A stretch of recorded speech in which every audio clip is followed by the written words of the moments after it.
sorry. My Wi-Fi acted up, of course, the minute before we were supposed to go live. So now we are live. Welcome, everybody. My name is Paula Webb. I'm with the University of South Alabama.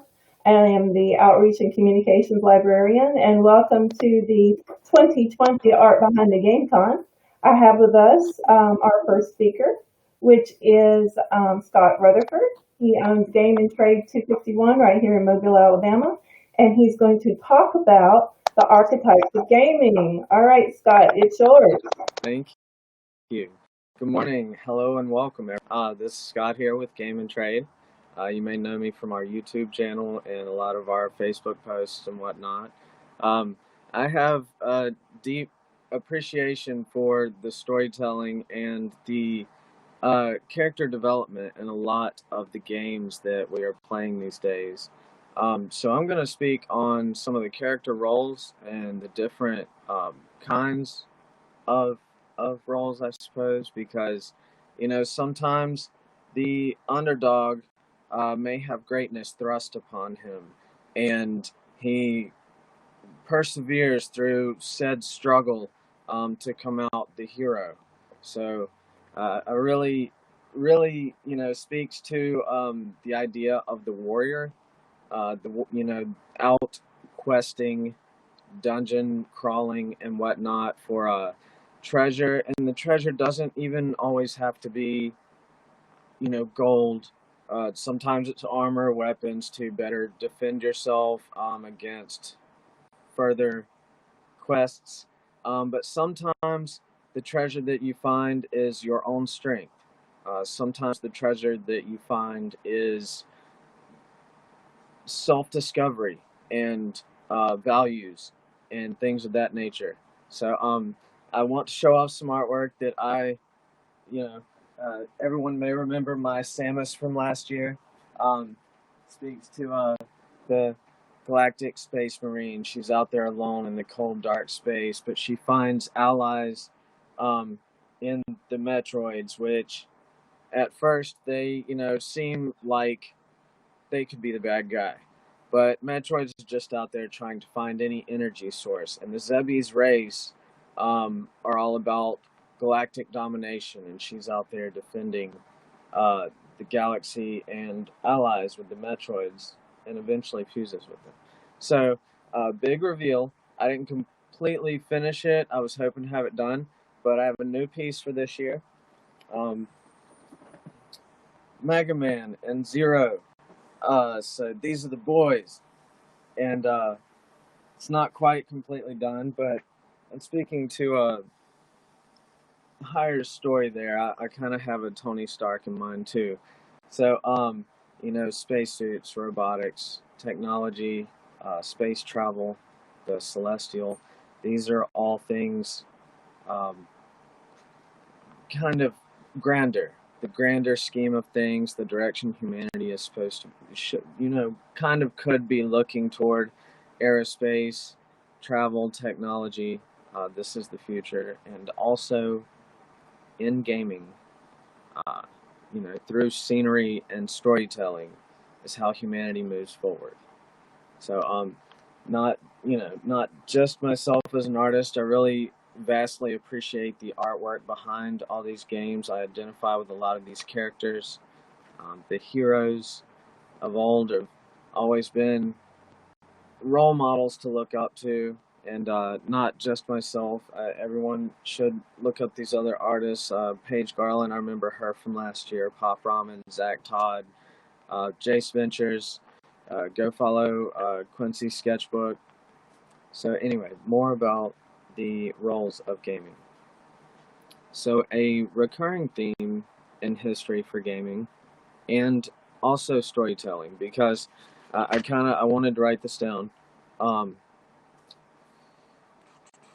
Most of the character archetypes are based in classic tales of fantasy and fairy tale, with common and repeating themes throughout their history, handed down from generation to generation. Again, storytelling.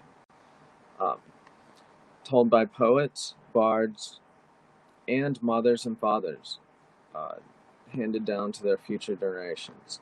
So thank you for this insight. It goes out to Ashley at our local game store. whom should be respected and loved for her literary expertise as well as her knowledge of gaming. So, some of the roles in gaming is the warrior. Obviously, this is usually our hero, usually our main character. And sometimes greatness is thrust upon them, sometimes they are burdened with righteous purpose. Um, the princess, often from a royal family. Before I speak on any of the properties that I may mention, because I like to use movies and video games as references, I'm not sponsored or endorsed by any of these companies, so I just want to put that out there. The princess royal family, some people may think of Legend of Zelda and Princess Zelda. And also, in Mario Brothers, there's Princess Peach. The idea here is saving the princess, protecting the kingdom. In Kingdom Hearts, Sora was the underdog. He was just, a dreamer. His world changed one day. A storm hit. His world changed. And if you haven't played all of the Kingdom Hearts series, I don't want to give too much away. But most of you, I'm sure, have, or at least know of it. Mickey, at one point in time, King Mickey, bestowed the Keyblade to Sora. Again, defender of the kingdom, protector of the realm. And, Mario Brothers, Princess Peach gets stolen so often, and Mario is always there to save the day. He has his brother to back him up. That's the idea behind this Mega Man and Zero picture. I got your six. Brothers in arms. Defender of the balance, protector of peace. The warrior code. So, and then another role and idea here is the villain, struggling through strife. And, the villain doesn't necessarily have to be a person. It could just be, your circumstances, your surroundings, fighting back the darkness. And this is just an idea that I came up with. So the villain, sometimes dark, like Darth Vader. Sometimes things are not what they appear. It's important to test a warrior's skill until all weakness falls away. So, Darth Vader obviously is Luke's father. And he's fighting him the whole way, and it's either to assume him, and Luke rebels. Rebellion, it's something that you are born with. It's a penchant to any authority figure is can be seen as a villain whenever you're younger. Your mom tells you to clean your room, and it's like, oh, I just want to play video games. Well, sometimes you have to clean your room. You have to do work first to play video games. But sometimes behind the armor of the villain, you may find the soul of a man whom was once a weak warrior, stumbling around in his environment like a newly born deer finding its footing. We all suffer loss and the pains of this world. It's how you respond to them that make you the hero or the villain. Everyone's choices are different, and sometimes what you think is right could be what others think is wrong. Meeting the other party with discipline and respect is how you know you are facing a worthy opponent. So it's kind of like Link's battle with Dark Link. That's one of my favorite, enemies in video games. It's The Legend of Zelda 2. I love that game. It was really hard for back in the day, but it had some of the earliest RPG elements. Link got some of his first magical spells. Even back then, I always thought of repurposing something and just finding a way. So, if you didn't have any keys to make it through a door, you could use the fairy spell, and you could actually go through a keyhole of a door. Now, having enough magic to get back is a whole nother thing. But it's that was a really hard game. Overall map, side scrolling, and at the end, Link's main opponent, because you go through 6 castles to get the gems, to make your way through the essentially further in your journey. And again, every formidable foe makes you stronger. At the end, Link's main enemy, final boss, whatever you want to call it, is Shadow Link. And he faces essentially the reflection of himself. Um, all of his insecurities, all of his weaknesses. Well, it's every attack that you put out there is mirrored toward you, and you must learn to defend and essentially um, jabbing at you for all your weaknesses and insecurities. Um, that was a really good one, and it's a really tough battle. So Link's battle with himself, Dark Link, is how he finds the Triforce of Courage. Then and only then does the wizard bestow upon him the pieces he needs to carry out his journey, the Triforce of Courage. Um, and again, one of the warrior's main things that he needs to have his strength, endurance, um, would be courage, righteous purpose, knowing with that your moral code points north, and that you are um, doing the best you can for everyone involved. Um, something something along the idea of the greater good. The lone wolf seeks inner peace, usually outside of everything, more concerned with character development and exploration. Um, let's go back to the idea of the princess. So, in Zelda 2, you start the game, Princess Zelda is asleep in the castle. She's under a spell. And that also is something very important to the warrior, is like, Link has heart containers. Uh, even Luke showed up and rescued Princess Leia. And a sense of purpose, love and fulfillment, that gives you a sense of purpose, that gives you direction, and ones that you care for and love will always be what you essentially quest for their approval, but also for the food and sustenance to feed the family. Again, going back to the idea of defending the kingdom. Even Sora and Kairi had the star fruits, so it's good stuff. Um, but while you're out there questing, okay, sticking with the princess idea. Sorry, okay. The princess isn't always necessarily a weak figure either.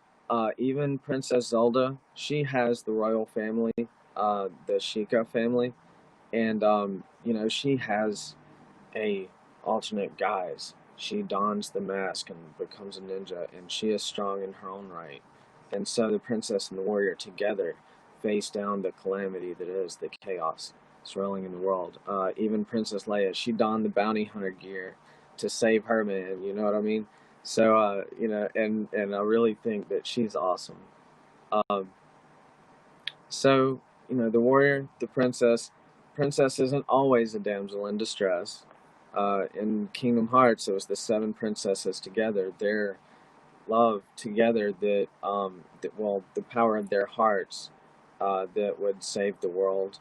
Final Fantasy VII, Aerith, tragic what happened to Aerith, but her spirit, her Gaia spirit, healed the earth in time of need. So this idea of love is a great and powerful thing, and can heal all things, um, through questing and storytelling and drama and tragedy and comedy. Um, but okay, so The lone wolf seeks inner peace, usually outside of everything, concerned with character development and exploration. The idea I'm going with here is, some people talk about violence in video games, and there are the, first-person shooters in Call of Duty. I want to point out that video games are also a learning tool. That they teach reflexes and response time, team building, and again, the not all games are about the violence. I mean, it's the there's competition, and we are legends. You know, we and building on one another's strengths, and um, you know, competing your strengths against one another it's competitions are great. They only make people, strive to do better. As an artist and a writer, I as soon as I create something, I might think it's cool, but I question if it's good enough, sort of thing. And that's just a creator's thing. Is like we strive to do better. As humanity, we should strive to do better. So and not all games are about the competition and the conflict. Now, as I stated, any good story or game or whatnot, there has to be a story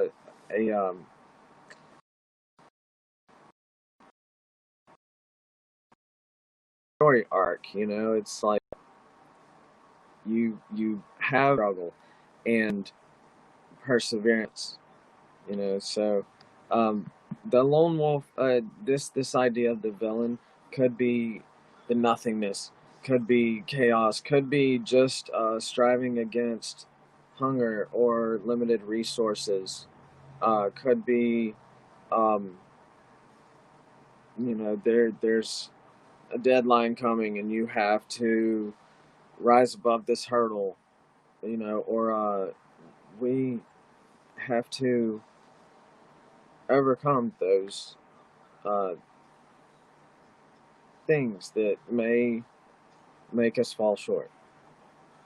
We we have to strive to do better as humanity. Um, Usually outside of everything, more concerned with character development and exploration. Most of these character archetypes are based in the classic fairy tales. I'm kind of running out of material here. Um, through storytelling and scenery is how humanity moves forward.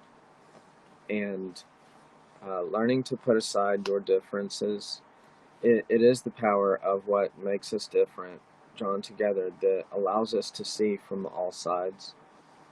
But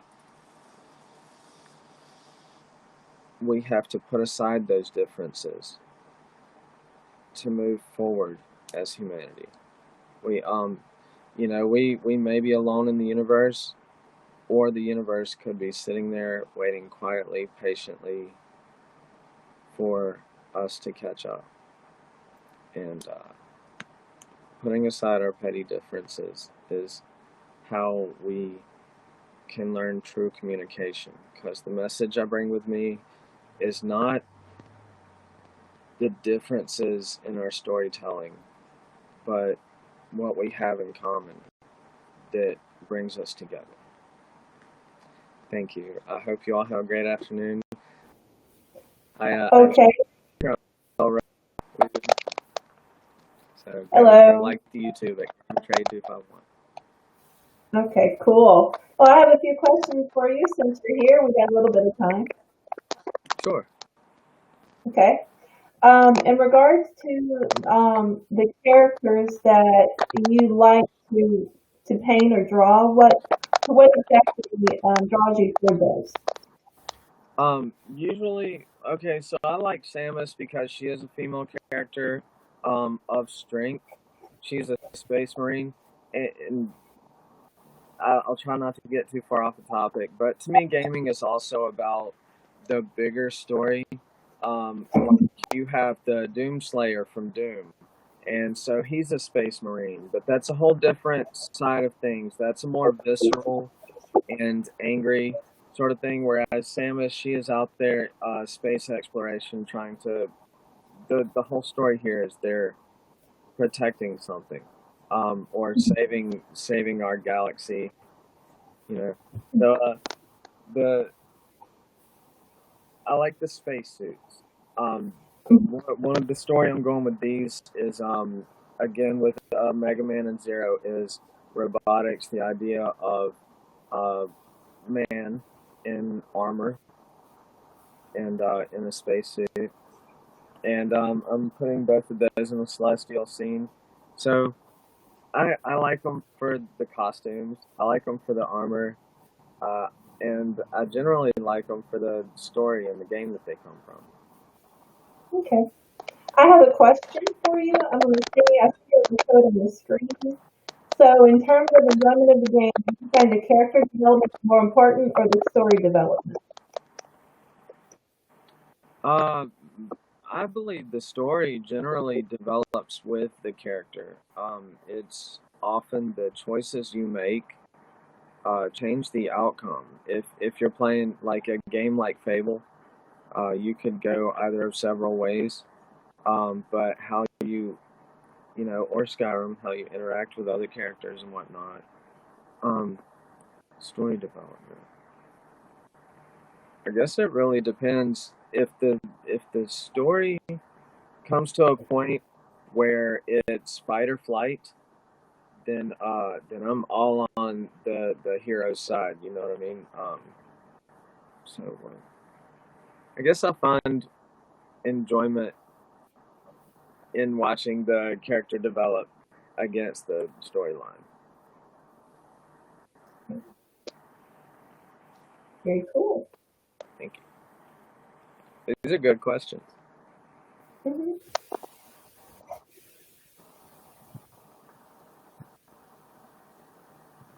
See, give me a second. Sure. I cannot show it, and all of a sudden, okay, so let me see if I can get your name back up there. So I tried to first stick. fun. I tried to stick to my lesson plan. I tend to go in 1,000 directions all at once because um, being surrounded by all these games and seeing how they, connect. You see one game and you're like, oh, well, that game could be in that universe. That game could be in that universe. Well, those two universes work together. That sort of thing. Is that how you develop your writing? Is that you talked about how you use time and you go and you take time for yourself to go writing somewhere? Is that how you begin your idea? Usually, yes, ma'am. I, sometimes I'll have an idea itching at me, or even from dreams. The subconscious is a mystical thing. It can be speaking to you on so many levels. Um, Sometimes your daily interaction, and it can be overwhelming. Some person or thing can be itching at you, and it's like, oh, I wonder. I mean, I've seen that like twice today, or it's I don't know. Let me give you an example of so I went on the news to talk about the store one point in time, and I took the Keyblade with me. Just it's like a cute thing, warrior thing, and it's like to show off all my video game treasures. Um, and Cinderella was there from the Once Upon a Time parties. Well, that was just a synchronicity to me. It just naturally happened, but she was there for a different thing where they do birthday parties and stuff. But in a Kingdom Hearts sort of way, I um I was like, oh, the princess is like, can I get a photo with you? And she saw the Keyblade and she kind of got it. So it was like a natural synchronicity. So how things come together definitely can be part of the story. And if they are flowing naturally, then it just makes sense. And if you kind of force it, then you're like, no, that idea is too much. That's contrived. I'm not going to write about that. So Now, have you merged your art with your writing? I haven't yet. So it's kind of like life and a lot. And I'm still again the warrior. I'm learning my feet. I used to be fearless, and through life and struggle and learning to be confident in my writing and artwork. I So I have a lot of my poetry books and a short novella I wrote many years ago, and I have the paintings that go alongside it. I'm probably going to publish it with prints of the paintings inside to kind Mhm. of give physical character to the. So for those I have, yes, um, and some of the celestial landscapes and whatnot that I've painted, I haven't quite. Uh, they're just. It's like looking through a window at one parcel of a bigger picture. And Mhm. so the the painting gives a physical representation, and then if you close your eyes, you can almost imagine the painting going and continuing. And some of my writing and the poetry and whatnot can be stream of consciousness like that, and it uh, so they go together. Not sure how they go together, but as long as they flow together naturally, then it's Mhm. it's a great story. Now, what is your focus at the moment? Is it on the writing or the I'm sorry, can you repeat that one? what is your focus at the moment? Is it on the writing or the art? As of right now, I've been more focusing on artwork. I've been getting back into my artwork and trying to have space for that. Um, when I said that I was going to Books a Million and working on my poetry books, um, that's trying to publish a work that I started that many years ago, and I have the handwritten ones put up, and so I'm trying to get it typed out and printed up so that so I can share it with others. Because up to this point, I've kept all my writing kind of to myself. Now there's notebooks stacked around, and it's like hidden treasures of kind of like in gaming. It's like, well, what's that over there? And so I kind of want people to look, but I'm like, but don't judge me. Like how what does it mean to you? With all my writing, I'm like, what does it mean to you? Everyone has their own set of questions and circumstances, and their own filter, their own view of the world. So how you receive a message or how you see things could be different. The questions are there, but the answers are different for everyone. We have another question. Um, Sure. okay. What is your favorite character archetype? Paragons, anti-heroes, fallen heroes, mentors, answers, etc. It's such a deep one. Um, I I used to identify with the tragic heroes so much. I used to identify with that for such a long period of time, and uh, I found myself in a state of dwelling where I wouldn't start the journey for thinking about what may happen. So I had to draw myself out of that. I had to compartmentalize it and think of it as this is just a character role. Um, Anti-heroes. All right, so I used to always think Venom was awesome. I like the look. I think just like Empire and Star Wars. I think um, I think their style is cool. I think they're powerful. But we all know that the outcome is that they will cross that line to hurt others, um, and two, that over time it draws on, it will change you. The darkness will change you. So I thought Venom was really cool, but at some point you have to be like, whoa, that's a bad guy.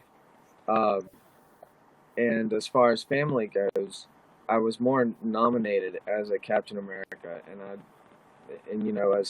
as that guardian spirit protector role, and I saw that. I was like, that is the shield. That is righteous purpose. That is defender.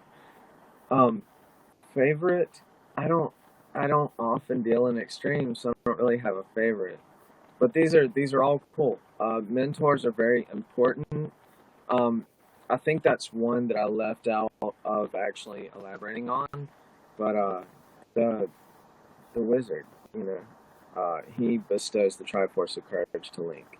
He thinks not in extremes, but in such grandiose way to ascend the ideas of each and every hero, and can direct and cast energies grander than just one person. Lancers are cool. That's our legends. That's our legends here. I don't really have a favorite. I guess it would depend on which game I was playing. Okay.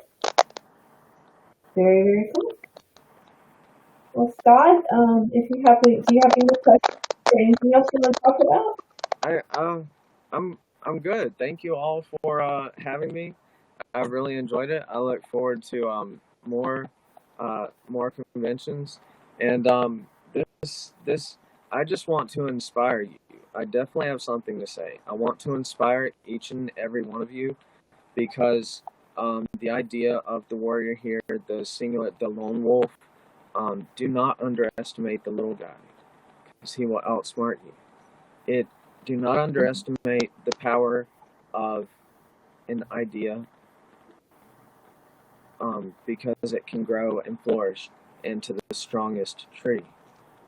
Um, do not let anyone tell you you can't do something. Now, I mean, understand there are rules and guidelines. Follow the direction. When confused and seeking direction, calm your mind. The universe is always speaking to you.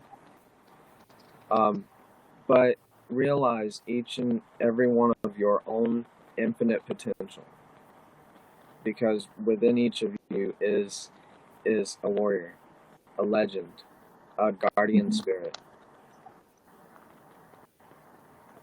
Thank you very much. Thank you. All right. All right. Bye bye. Have a great day.